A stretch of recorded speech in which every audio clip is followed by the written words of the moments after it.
देश की सभी प्राइवेट यूनिवर्सिटी के संचालन, पारदर्शिता और निगरानी पर सुप्रीम कोर्ट ने एक अहम और दूरगामी निर्देश जारी किया है।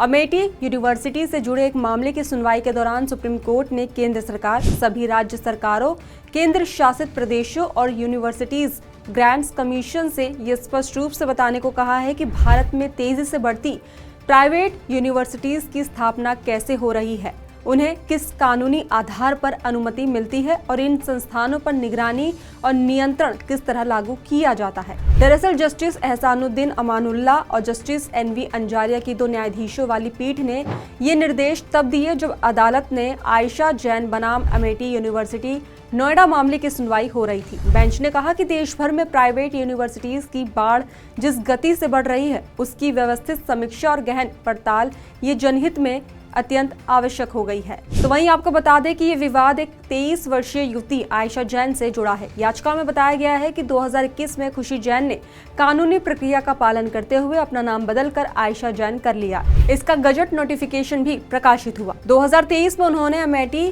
फिनिशिंग स्कूल का कोर्स नए नाम से पूरा किया और फिर 2024 में MBA प्रोग्राम में दाखिला लिया, लेकिन यूनिवर्सिटी ने उनके नए नाम को अपने रिकॉर्ड में अपडेट करने से इनकार कर दिया। याचिका के अनुसार इस कारण उन्हें कई बार कक्षाओं में बैठने से रोका गया और बाद में परीक्षाओं में भी शामिल नहीं होने दिया गया।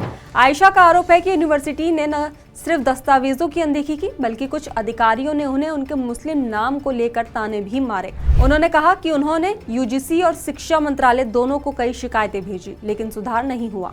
उनका आरोप है कि यूनिवर्सिटी में मनमानी करते हुए प्रशासनिक अधिकारों का दुरुपयोग किया गया, जिसकी वजह से उनका एक पूरा शैक्षणिक साल बर्बाद हो गया। तो वहीं इस मामले की सुनवाई के दौरान सुप्रीम कोर्ट ने समय समय पर विश्वविद्यालय के रवैये पर कड़ी नाराजगी जताई। 9 अक्टूबर को कोर्ट ने अमेठी यूनिवर्सिटी के चेयरमैन और वाइस चांसलर को व्यक्तिगत रूप से उपस्थित होने का आदेश दिया था।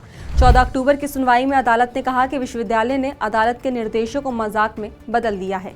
तो वहीं इस टिप्पणी के बाद कोर्ट ने रितनंद बालवेद एजुकेशन फाउंडेशन, जो अमेठी यूनिवर्सिटी का संचालन करता है, उसके प्रेसिडेंट डॉक्टर अतुल चौहान तथा वाइस चांसलर को अगली तारीख पर व्यक्तिगत रूप से पेश होने का निर्देश जारी किया है। तो वहीं 20 नवंबर की सुनवाई में दोनों अधिकारी कोर्ट में उपस्थित हुए और हलफनामे दाखिल किए, लेकिन अदालत ने केवल इस मामले तक सीमित रखने की बजाय इस मुद्दे को बहुत व्यापक रूप देते हुए निजी उच्च शिक्षा के पूरे ढांचे की वैधता और निगरानी पर बड़ा सवाल उठा दिया। सुप्रीम कोर्ट ने ये स्पष्ट कर दिया है कि अब जांच केवल अमेठी यूनिवर्सिटी तक सीमित नहीं रहेगी, बल्कि पूरे निजी विश्वविद्यालय तंत्र की गहराई से पड़ताल की जाएगी। अदालत ने कहा कि वो ये जानना चाहती है कि भारत में प्राइवेट यूनिवर्सिटीज की स्थापना कैसे होती है, उनकी कानूनी प्रक्रिया क्या है और किस अधिनियम या सरकारी अधिसूचना के तहत उन्हें यूनिवर्सिटी का दर्जा प्रदान किया जाता है। कोर्ट ये भी पता लगाना चाहती है कि राज्य और केंद्र सरकारें इन्हें कौन कौन सी सुविधाएं उपलब्ध कराती हैं।